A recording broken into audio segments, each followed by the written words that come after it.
삼국지, 음모와 배신, 그리고 피로 물든 시대 권모술수가 난무하고 충성이 하루아침에 배신으로 바뀌던 시대. 그 혼돈 속에서도 끝까지 의리를 지켜낸 이들이 있었다. 누군가는 주군을 위해 몸으로 화살을 막았고 누군가는 목에 칼이 닿아도 무릎을 꿇지 않았다. 하지만 아이러니하게도 의와 충중의 상징이라 불리는 관운과 유는 그 충성의 순위에서 단 2위에 불과했다. 그렇다면 관우보다 더 높은 1위의 주인공은 누구일까? 무성이라 불린 관우를 뛰어넘은 사람. 그는 어떤 이유로 삼국지 최고의 충신이라 불리게 되었을까?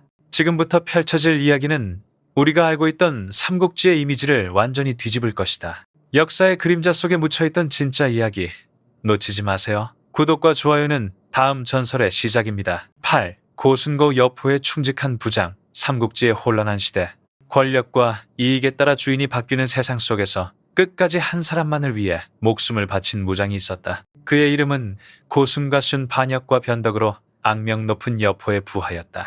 고순의 출신은 알려지지 않았지만 그는 뛰어난 전투 감각과 굳건한 신념을 가진 인물이었다. 주군은 변덕스러웠지만 고순만큼은 언제나 한결같았다. 그는 함진영 센징이라 불린 정예 부대를 이끌었는데 단 700명의 병사로도 수만의 적군을 두렵게 만들었다. 그의 병사들은 죽음을 두려워하지 않았고 고순의 명령이라면 지옥이라도 뛰어들었다.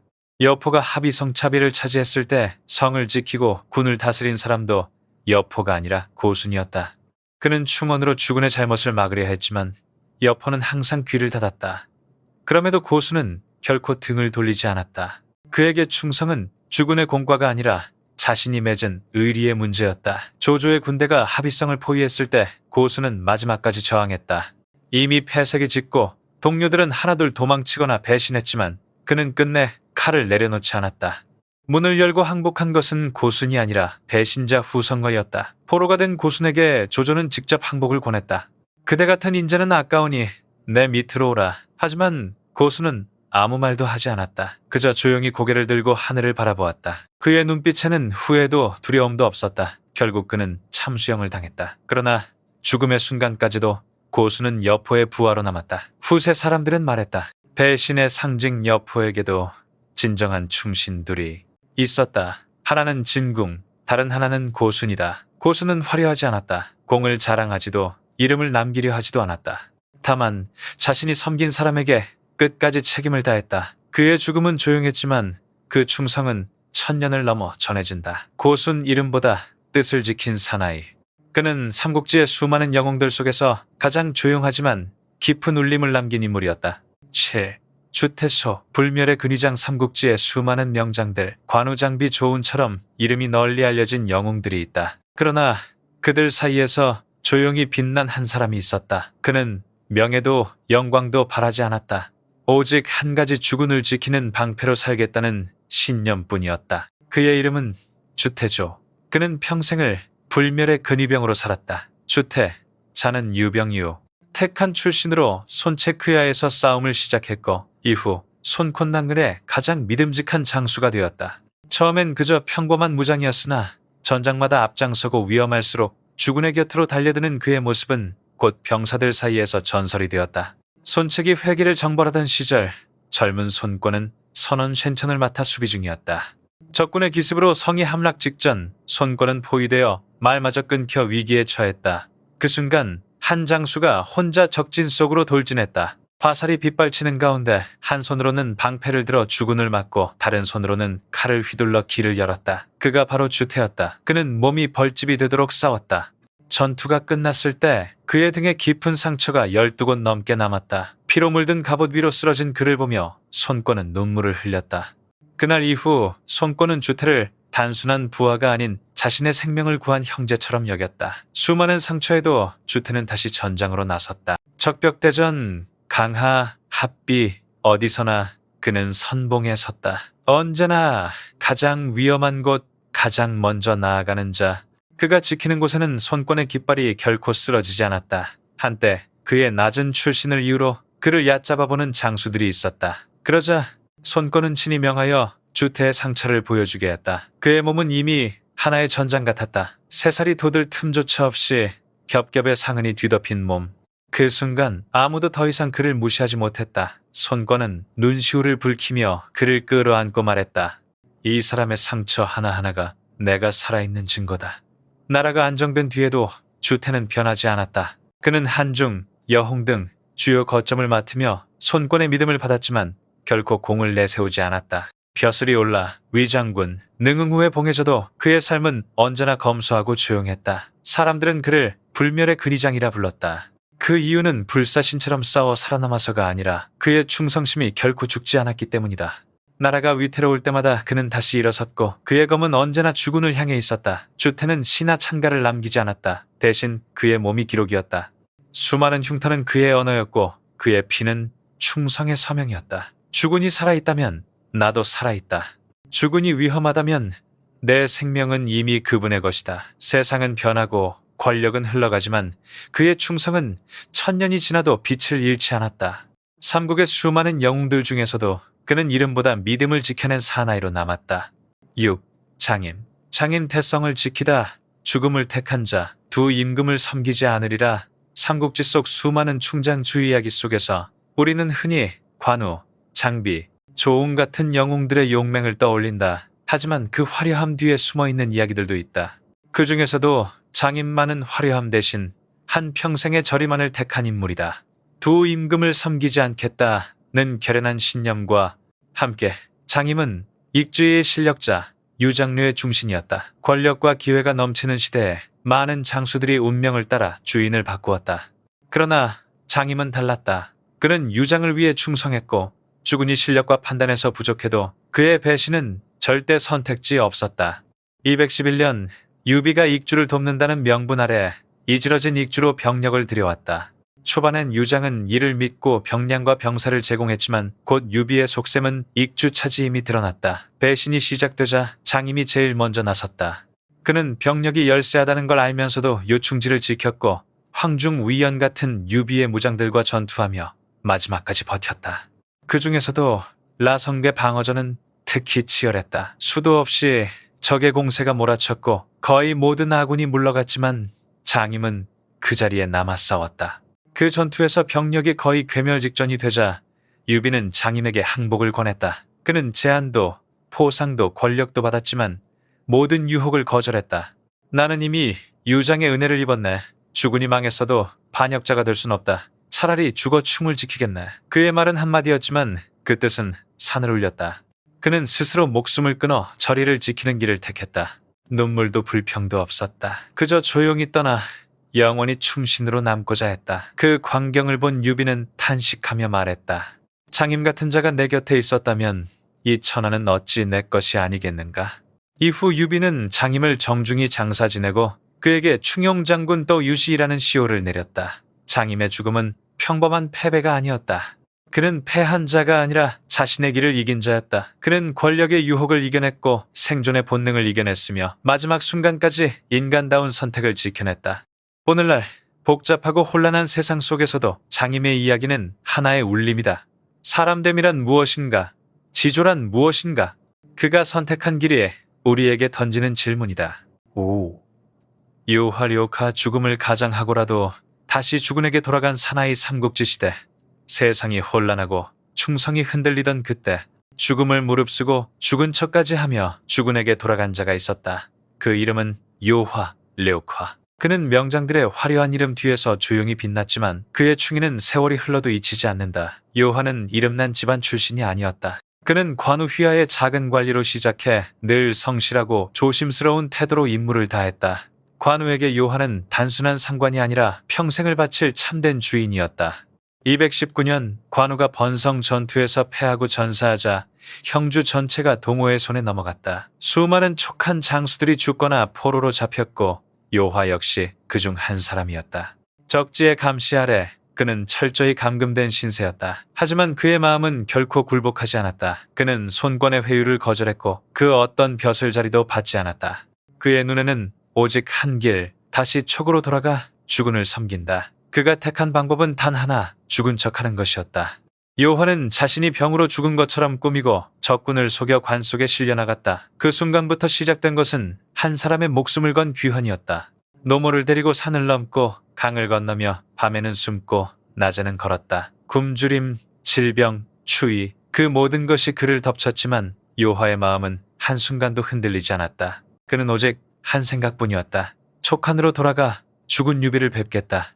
긴 여정 끝에 그는 마침내 유비가 오나라를 정벌하던 군영에 도착했다. 남루한 옷차림으로 나타난 요하가 무릎을 꿇고 모든 이야기를 고하자 유비는 말을 잃었다. 그는 형제처럼 아끼던 관우를 잃은 슬픔 속에서 요하를 보며 참았던 눈물을 터뜨렸다. 너 같은 신하가 있다면 나라가 어찌 무너지겠는가. 유비는 요하를 포용했고 그 후에도 제갈량은 그를 계속 신임했다. 요하는 북벌의 선봉으로 다시 전장에 나섰고 노년이 되어서도 충성과 의리를 버리지 않았다. 그는 결코 대장군도 명장도 아니었다. 하지만 그의 이름은 충성 그 자체로 남았다. 말없이 주군을 위해 한 번의 목숨을 걸고 다시 살아난 사내. 후일 촉한이 멸망하고 유선이 항복했을 때 요하는 낙양으로 압송되는 도중 병을 얻어 세상을 떠났다. 그의 마지막은 쓸쓸했지만 그 마음만큼은 한치의 흐트러짐도 없었다. 끝까지 그는 주군을 배신하지 않았다. 요하 그는 불꽃처럼 화려하지 않았지만 평생 동안 충이라는 불씨를 꺼뜨리지 않았다. 그의 이름은 지금도 조용히 우리에게 묻는다. 당신은 누구에게 충성할 수 있는가? 방덕펑대 죽음 앞에서도 굴하지 않은 사나이 삼국지의 시대는 권모와 배신이 뒤섞인 피의 시대였다. 수많은 장수들이 명예와 권력 앞에서 무너졌고 충성은 언제나 가장 먼저 시험받았다. 하지만 죽음을 앞에 두고도 단 한 걸음 물러서지 않은 사나이가 있었다. 그가 바로 방덕방 자신의 명예와 신념을 위해 마지막까지 검을 놓지 않은 장수였다. 방덕은 서량 출신으로 어릴 때부터 전장 속에서 자랐다. 그는 마등과 마초 부자를 따라 수많은 전투를 치르며 이름을 알렸다. 그러나 주군이 패하자 그는 조조에게 귀순했고 그 선택은 훗날 그를 운명적인 전장, 즉 관우와의 결전으로 이끌었다. 조조는 방덕의 충성과 담대함을 꿰뚫어봤다. 그는 방덕에게 중요한 임무를 맡기며 믿음을 보냈다. 그리고 그 믿음은 번성 전투에서 증명됐다. 219년 관우의 수공으로 성이 잠식되고 조조의 군세가 무너져가던 그때 방덕은 한 걸음도 물러서지 않았다. 그는 자신의 진 앞에 관은 하나를 세우고 말했다. 이 관은 나를 위한 것이다. 오늘 이곳에서 죽더라도 절대 물러서지 않겠다. 그의 결의는 패색이 짙은 군심을 일깨웠다. 병사들은 다시 칼을 들었고 전장은 불꽃처럼 타올랐다. 방덕과 관우 두 호랑이가 맞붙은 그 싸움은 삼국지 전체에서도 손꼽히는 일기토였다. 칼끝이 부딪히고 피가 튀었지만 그 누구도 한치 양보가 없었다. 결국 방덕은 포로가 되었지만 그의 눈빛은 여전히 꺼지지 않았다. 관우는 그 기계에 감탄했다. 그는 여러 차례 방덕을 설득했다. 살고 싶다면 나를 따르라. 그대 같은 장수라면 내 군에서도 큰 자리를 맡을 수 있을 것이다. 하지만 방덕은 미소도 흔들림도 없었다. 그는 단호히 고개를 저으며 말했다. 내 주군은 조조다. 이미 마음을 정한 이상 죽음이 두렵지 않다. 그 한마디로 모든 게 끝났다. 관우는 눈을 감고 명령을 내렸다. 참수하라. 그러나 그가 죽은 뒤 관우는 스스로 장례를 치러주었다. 적이었지만 진심으로 존경했기 때문이다. 이 소식을 들은 조조 또한 눈물을 흘렸다. 그는 방덕의 아들에게 자기를 내려 그 충절을 기리고자 했다. 방덕의 죽음은 단순한 전선가 아니었다. 그것은 충주이란 무엇인가를 몸으로 증명한 최후의 순간이었다. 사람들은 흔히 촉한의 신하들만이 의롭다고 말한다. 하지만 방덕의 이야기는 그 편견을 무너뜨렸다. 충성은 나라에 있는 것이 아니라 사람의 마음에 있는 법이다. 그는 조조를 위해 싸웠지만 그보다 더 큰 가치를 위해 죽었다 배신하지 않는 신념, 굽히지 않는 자존심, 적조차 머리를 숙였던 사나이, 죽음조차 그 신념을 꺾지 못한 충신, 그의 이름 방덕. 그는 결국 패장이 되었으나 역사는 그를 진정한 승자로 기억한다. 3. 장비적 충이롭지만 분노에 삼켜진 영웅 삼국시대의 복숭아 정원에서 맺어진 의형제의 맹세.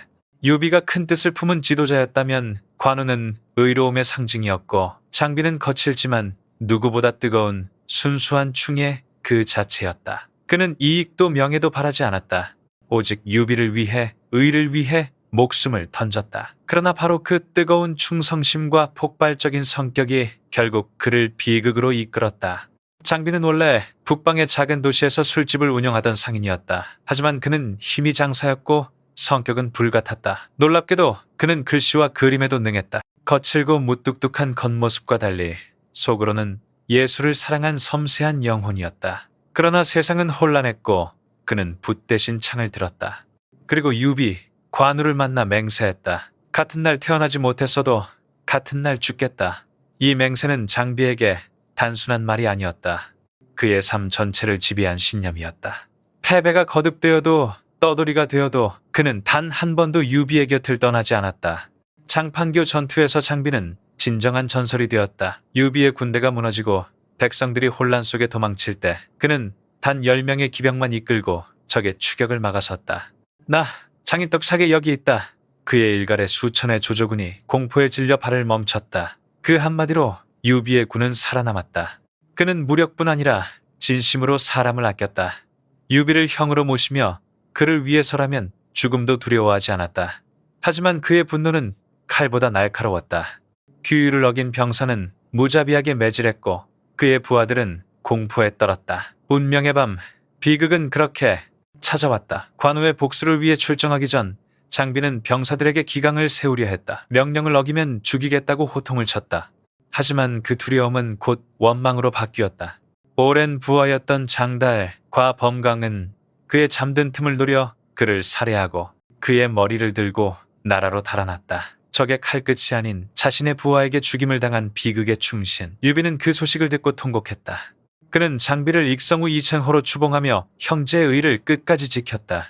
장비는 완벽한 영웅이 아니었다. 그는 거칠었고 참을성이 없었고 사람을 다루는 법을 몰랐다. 그러나 그 거칠고 솔직한 인간미 속에는 어떠한 권력도 꺾을 수 없는 충의가 있었다. 삼국지 속 장비는 관우처럼 신격화되지도 제갈량처럼 지혜로 칭송받지도 않는다. 하지만 그는 가장 인간적인 영웅이었다.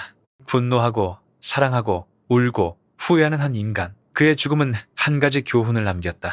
충성만으로는 부족하다. 진정한 장수는 분노를 다스리고 사람의 마음을 이해해야 한다. 그렇지 않으면 가장 충직한 영혼도 자신의 불길에 삼켜지고 만다.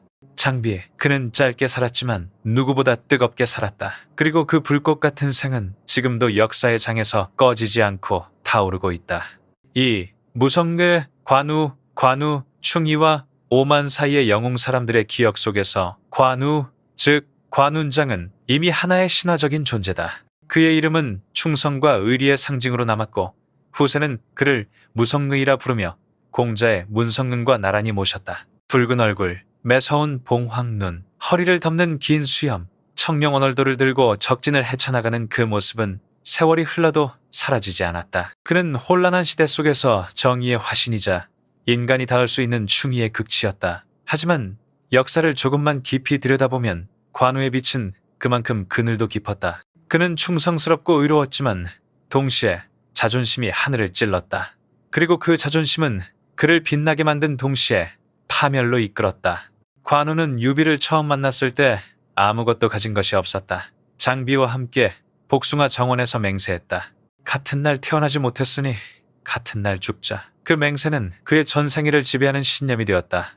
수많은 패전과 유랑 속에서도 그는 유비를 단 한 번도 버리지 않았다.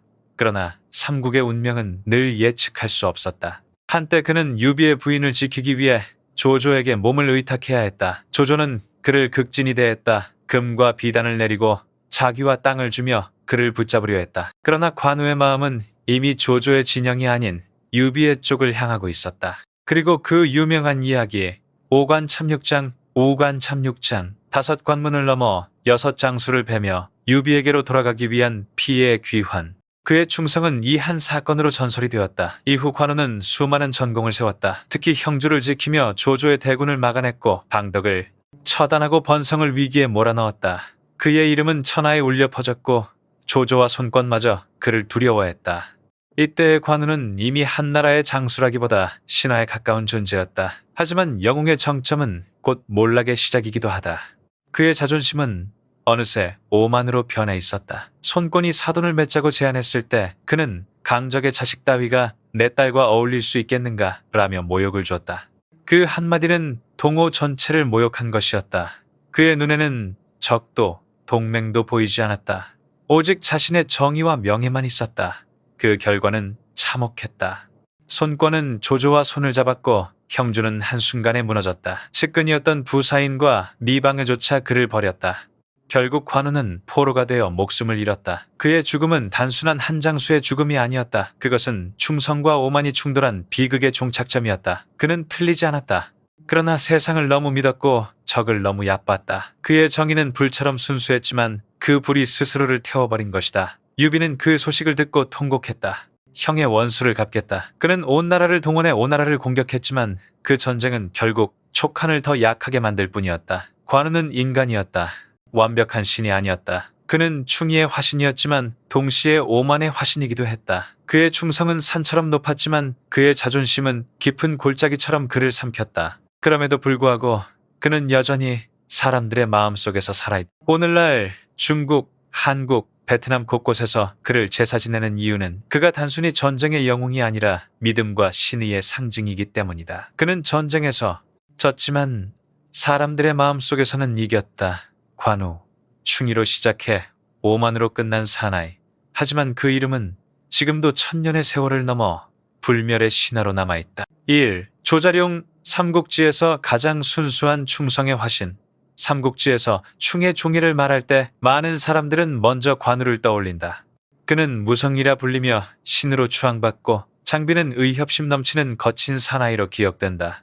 하지만 진정한 의미의 절대 충성, 즉 이름 없는 그늘 속에서도 끝까지 변치 않는 헌신을 이야기하자면 그 첫 번째 자리에 서야 할 사람은 바로 조자룡이다. 그는 과시하지 않았고 스스로를 드러내려 하지 않았다. 그러나 그의 일생은 묵묵히 타오르는 하나의 맹세였다. 죽는 날까지 주군을 지키겠다. 조우는 기원 후 168년 상사는 출신이었다. 젊은 시절부터 용맹과 기품으로 이름을 떨쳤으며 두 눈은 빛났고 키는 장대했으며 품격은 군자와 같았다.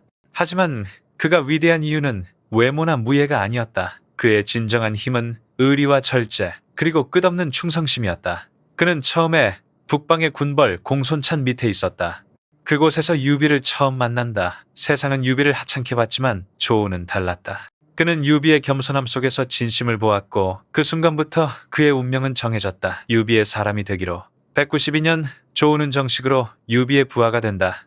그때 유비는 아직 아무것도 가진 게 없는 떠돌이 군벌이었다. 그러나 조우는 주저하지 않았다. 그는 가족의 장례를 치른 뒤 다시 유비에게 돌아와 말했다. 조운의 충성은 한 번뿐입니다. 다시 돌아왔습니다. 그의 이름을 전설로 만든 사건은 바로 장판 정번회. 208년 조조의 대군이 유비를 추격하던 날, 유비는 패주했고 부인과 아이는 흩어졌다. 모두가 절망한 그때 조우는 단 한 사람만 생각했다. 주군의 자식 아도. 그는 홀로 말을 몰아 적진 속으로 돌진했다. 창을 휘두르며 수백의 적을 베어 쓰러뜨리고 품에는 아두를 꼭 안았다. 온몸이 피로 물들었지만 그의 눈빛은 흔들리지 않았다. 그 장면은 지금도 삼국지의 상징으로 남았다. 한 손에 창을, 한 손에 생명을 든 사내. 그날 이후 조우는 충성의 화신으로 불리게 된다. 유비는 그를 깊이 신뢰했지만 조우는 결코 자신을 내세우지 않았다. 그는 높은 벼슬을 탐하지 않았고 항상 조용히 그러나 완벽하게 임무를 수행했다. 유비가 황제가 된 뒤에도 그는 여전히 호위 장군으로 남았다. 누군가는 왜 출세하지 않느냐 물었지만 그는 미소 지었다. 충성은 지위에 있지 않습니다. 유비가 세상을 떠난 뒤 조우는 어린 황제 유산을 지켰다. 그리고 제갈량이 북벌을 시작했을 때 이미 노장이었던 그는 또다시 칼을 들었다. 심지어 유인 부대로 자청해 주력을 지켜냈다. 패전조차 그의 충성을 흔들지 못했다. 삼국지의 수많은 명장들, 장효, 마초, 황충, 허저, 그들 대부분은 시대의 변화 속에서 여러 번 주인을 바꿨다. 그러나 조우는 오직 단 한 번도 다른 주군을 섬기지 않았다. 그의 충성은 권세를 위해서도 명예를 위해서도 아니었다. 그저 올바름과 의리 그 자체였다. 조우는 세상을 떠난 후 순후슌골로 추봉되었다. 순수하고 정직한 제후라는 뜻이다. 그의 이름은 관우처럼 신격화되지 않았고 장비처럼 요란한 무용담도 없다. 그러나 조우는 여전히 사람들의 마음속에 남아있다. 그는 조용했지만 결코 잊히지 않았다. 그는 빛나지 않았지만 가장 오래 남았다. 조자룡 이름 없는 충성의 별, 천년이 지나도 꺼지지 않는 불빛.